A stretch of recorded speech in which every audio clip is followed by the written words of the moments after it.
बिस्मिल्लाहिर्रहमानिर्रहीम, अस्सलाम वालेकुम। आज हम बॉडी कैविटीज़ की फॉर्मेशन को स्टार्ट करने लगे हैं। तो किसी भी ऑर्गन की या डेवलपमेंट या किसी बॉडी कैविटीज़ की फॉर्मेशन को हम देखते हैं तो सबसे पहले हमें देखना है कि उसका मेन सोर्स क्या है, जहाँ से वो आ रही है, जहाँ से वो बन रही है।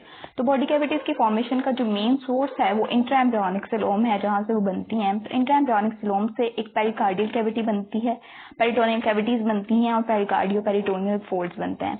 तो फॉर्मेशन ऑफ बॉडी कैविटीज़ को हम स्टेप बाय स्टेप लेके चलेंगे। ये बहुत कंफ्यूज करता है, मगर आपने एक चीज़ याद रखनी है कि हमने साथ साथ वो चेंजेस देखनी है जो कि एक्टोडर्म में हो रही हैं, एंडोडर्म में हो रही हैं, मेसोडर्म में हो रही हैं।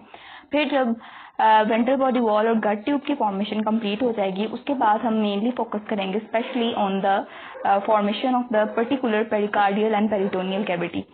तो सबसे पहले हम स्टार्ट करेंगे।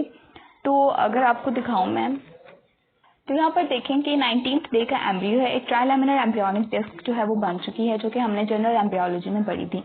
अभी हमने देखना है कि मेसोडर्म, एंडोडर्म और एक्टोडर्म में क्या चेंजेस आती हैं। तो एक्टोडर्म में क्या होगा कि 3rd and 4th वीक के टाइम पीरियड में जो है वो न्यूरल फोल्ड्स की फॉर्मेशन जो है वो स्टार्ट हो जाएगी। मेसोडर्म के अंदर हमें पता है कि मेसोडर्म के 3 पोर्शंस होते हैं, that is close to the neural tube and that is close to the notochord is known as paraxial mesoderm, ठीक है। और पार एक्सियल मेसोडर्म के साइड पर जो होता है वो इंटरमीडिएट मेसोडर्म होता है, और इंटरमीडिएट मेसोडर्म के साइड पर लेटरल प्लेट मेसोडर्म होता है।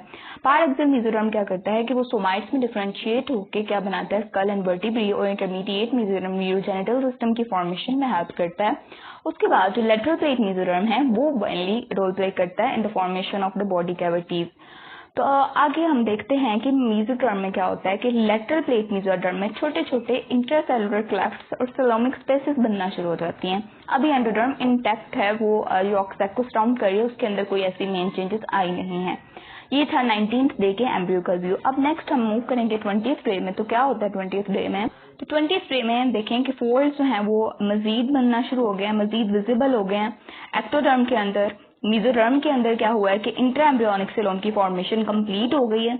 अब इंट्रा एम्ब्रियोनिक सिलोम जब बन जाएगा, जब सिलोमिक स्पेसेस एक दूसरे के साथ फ्यूज करके इंट्रा एम्ब्रियोनिक सिलोम बना देंगी, तो वो 2 लेयर्स में जो है वो इस लेटरल प्लेट मेसोडर्म को स्प्लिट करेगा। एक होगी पेराइटल मेसोडर्मल लेयर, एक होगी विसरल मेसोडर्मल लेयर, और parietal and visceral mesodermal layer के दरमियान जो स्पेस बनेगी उसे कहेंगे प्रिमिटिव बॉडी कैविटी। और यहाँ पर ही अगर आप देखें तो पेराइटल मेसोडर्मल लेयर जो है वो कंटिन्यूस है with the overlying ectoderm. So parietal mesodermal layer along with the overlying ectoderm is known as somatopleure. और उसके बाद जो नीचे विसरल लेयर ऑफ मेसोडर्म है वो कंटिन्यूस है विद द अंडरलाइंग एंडोडर्म, और एंडोडर्म और visceral layer of parietal mesoderm को हम क्या कहेंगे, स्प्लैंक्नोप्ल्यूरी। तो यहाँ पर सोमैटोप्ल्यूरी और स्प्लैंक्नोप्ल्यूरी की फॉर्मेशन जो है वो हमने देख ली है। अब यहाँ पर आप देखें तो ये डॉर्सल व्यू है एम्ब्रियो का, और उसको कट करके उसका यानी इस तरह था, तो इसको कट करके इसका ट्रांसफर सेक्शन ये वाला व्यू दिखाया गया। तो ट्रांसफर सेक्शन में भी देखें तो 20th डे के एम्ब्रियो में न्यूरल फोल्ड्स बन गए, 21st डे में एक दूसरे के क्लोज आ गए हैं, और बाद में क्या हुआ है कि लेटरल प्लेट मेसोडर्म में सिलोमिक स्पेसेस बन गई हैं, और 22nd डे में क्या हुआ है कि इंट्राएम्ब्रियोनिक सिलोम बन चुका है, और बाद में वो क्या करेगा कि इस लेटरल प्लेट मेसोडर्म को विसरल और पेराइटल लेयर में स्प्लिट कर देगा। तो ये जो पेराइटल लेयर है, ये वाला पोर्शन, ठीक है, तो ये parietal layer along with the overlying ectoderm is known as somatopleure, और ये जो विसरल लेयर नीचे वाला पोर्शन था along with the underlying endoderm is known as splanchnopleure. तो ये फॉर्मेशन थी सोमैटोप्ल्यूरी और स्प्लैंक्नोप्ल्यूरी की। अब एक्टोडर्म के अंदर जो है वो न्यूरल फोल्ड्स बन चुके हैं। अब 22nd डे में ये देखें, ये 22nd डे था। अब जो मैंने आपको पहले दिखाया था वो 20th डे का था। अब स्टेप वाइज हम देखते हैं कि कैसे ये एक्टोडर्म जो है वो बाद में दोबारा कंटिन्यूस हो जाती है जब न्यूरल ट्यूब की फॉर्मेशन हो जाती है। अब 20th डे में देखें कि ये मैंने आपको पहले चीजें बता दी कि कैसे सारा प्रोसीजर हुआ है। अब हम मूव करेंगे टुवर्ड्स द 21st डे। तो 21st डे में देखें कि क्या हुआ है कि ये जो एंडोडर्म थी ये वेंट्रली मूव करना शुरू कर दी है। अब जब ये वेंट्रली मूव करेगी तो ये क्या करेगी कि गट ट्यूब की फॉर्मेशन जो है वो स्टार्ट कर देगी, गट ट्यूब बनना शुरू हो जाएगी, जिससे आगे fore gut, mid gut and hind gut बनेगी। मेनली एंडोडर्म से गट की फॉर्मेशन जो है वो स्टार्ट हो गई है, और नीचे यॉर्क सैक की भी नैरोइंग स्टार्ट हो गई है। अब ये था एंडोडर्म के अंदर चेंजेस जो आ गई हैं। मेसोडर्म के अंदर जो है वो इंट्राएम्ब्रियोनिक सिलोम बन चुका है, और वो स्प्लिटिंग हो चुकी है पेराइटल मेसोडर्म में और विसरल मेसोडर्मल लेयर में। उसके बाद आगे सोमाइट्स की फॉर्मेशन और बाकी सारा प्रोसीजर स्टेप बाय स्टेप साथ साथ चल रहा होगा। अभी हमारा फोकस बॉडी कैविटीज की तरफ है, तो हम वही चीजें देखेंगे जो रिलेटेड है with the body cavities. Ectoderm के अंदर क्या हुआ है कि फोल्ड मजीद करीब आ गए हैं और 21st डे में ये फोल्ड एक दूसरे के साथ फ्यूज कर जाएंगे और 22nd डे में क्या होगा, 22nd डे में न्यूरल ट्यूब बन जाएगी। अब यहाँ पर एंडोडर्म की वेंट्रल फोल्डिंग की वजह से जो गट ट्यूब बन रही थी और ऊपर क्या बन गई है, जो है वो न्यूरल ट्यूब। तो it is called as tube on the top of the tube. Gut tube बन गई और उसके ऊपर न्यूरल ट्यूब है। अब साथ ही क्या होगा कि मेसोडर्म के अंदर चेंजेस देख रही, एंडोडर्म के अंदर चेंजेस देख रही। अब दो लेटरल बॉडी वॉल फोल्ड्स बनेंगे। वो लेटरल बॉडी वॉल फोल्ड्स हैं वो क्या करेंगे, वो तीन चीजों के ऊपर जो है वो कंसिस्ट कर रहे होंगे। उन तीन चीजों में क्या आएगा, एक एक्टोडर्म आएगी, ठीक है, ectoderm along with this overlying parietal layer of the mesoderm, ठीक है।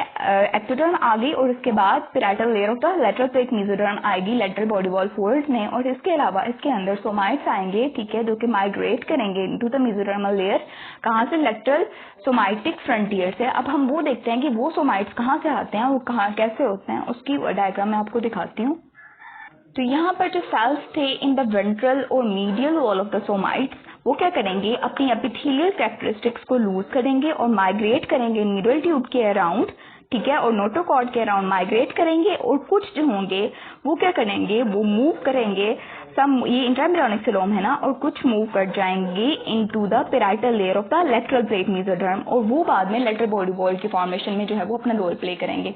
तो ये जो थी वो उसकी सोमाइट्स की डायग्राम थी, जो कि लेटरल बॉडी वॉल फोल्ड्स के अंदर जो है वो अपना रोल प्ले करें उसका पार्ट है।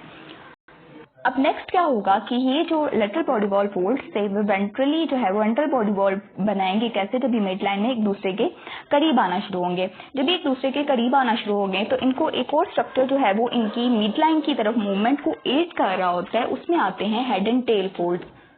तो यहाँ पर देखें कि एम्ब्रियो का एक सैजिटल सेक्शन दिखाया हुआ है जिसके अंदर ये जो है वो हेड एंड टेल फोल्ड्स दिखाएंगे। ये क्या है, अम्बिलिकल वेसिकल, ठीक है, और ये गट ट्यूब जो है वो बन रही है। गट ट्यूब, ये अम्बिलिकल वेसिकल और ऊपर गट ट्यूब, और साइड पर एंडोडर्म की वजह से जो है वो मूवमेंट, उसकी वजह से जो है वो गट ट्यूब बन रही है। अब जब लेटरल बॉडी वॉल फोल्ड बन रहे हैं तो उसने यहाँ पर दिखाया हुआ है कि indicates that how fission of the lateral body wall fold gives the embryo a cylindrical shape जो है वो एम्ब्रियो को दे रहे हैं। तो लेटरल बॉडी वॉल फोल्डिंग की वजह से एम्ब्रियो को एक सिलेंड्रिकल जो है वो स्ट्रक्चर मिल गया और इसको एड क्या कर रहा है, हेड एंड टेल फोल्ड्स।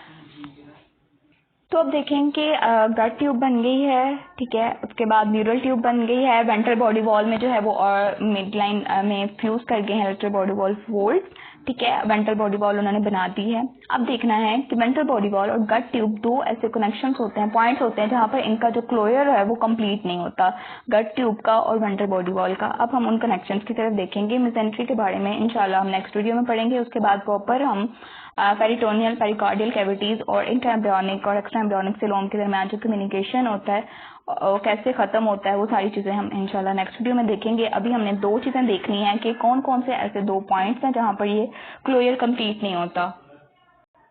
अब देखेंगे प्रिमिटिव अम्बिलिकल रिंग है, ये yolk sac and vitelline vessels हैं, ये कनेक्टिंग स्टॉक है। तो वेंट्रल बॉडी वॉल की जो फ्यूजन है वो वेंट्रल बॉडी वॉल यहाँ पर कनेक्टिंग स्टॉक कोरियन के साथ कनेक्टेड होता है, यहाँ पर इसकी फॉर्मेशन कंप्लीट नहीं होती और विटेलाइन वेजल्स की फॉर्मेशन जो है वो गट ट्यूब के अंदर जहाँ पर वो उसका क्लोयर जो है वो गट ट्यूब का कंप्लीट नहीं होता विटेलाइन डक्ट के पॉइंट पर, ठीक है। तो अभी हमने फॉर्मेशन जो है वो देख ली इंट्राएम्ब्रियोनिक सिलोम की, लेटरल बॉडी वॉल फोल्ड्स की, एंडोडर्म, एक्टोडर्म और मेसोडर्म में आने वाली चेंजेस की, कि एक्टोडर्म में क्या हुआ, कि क्या चेंज आया, कि एक्टोडर्म के अंदर न्यूरल फोल्ड बन गए, उसके बाद न्यूरल ट्यूब की फॉर्मेशन हुई, मेसोडर्म के अंदर इंट्राएम्ब्रियोनिक सिलोम की फॉर्मेशन हुई, और एंडोडर्म के अंदर क्या हुआ कि उसकी फोल्डिंग हो गई, उसके बाद लेटरल बॉडी वॉल फोल्ड्स बने। अब नेक्स्ट हम प्रॉपर जो है वो बॉडी कैविटीज की फॉर्मेशन को देखेंगे इंशाल्लाह in the next video. I hope you all will like the video. Thanks for watching.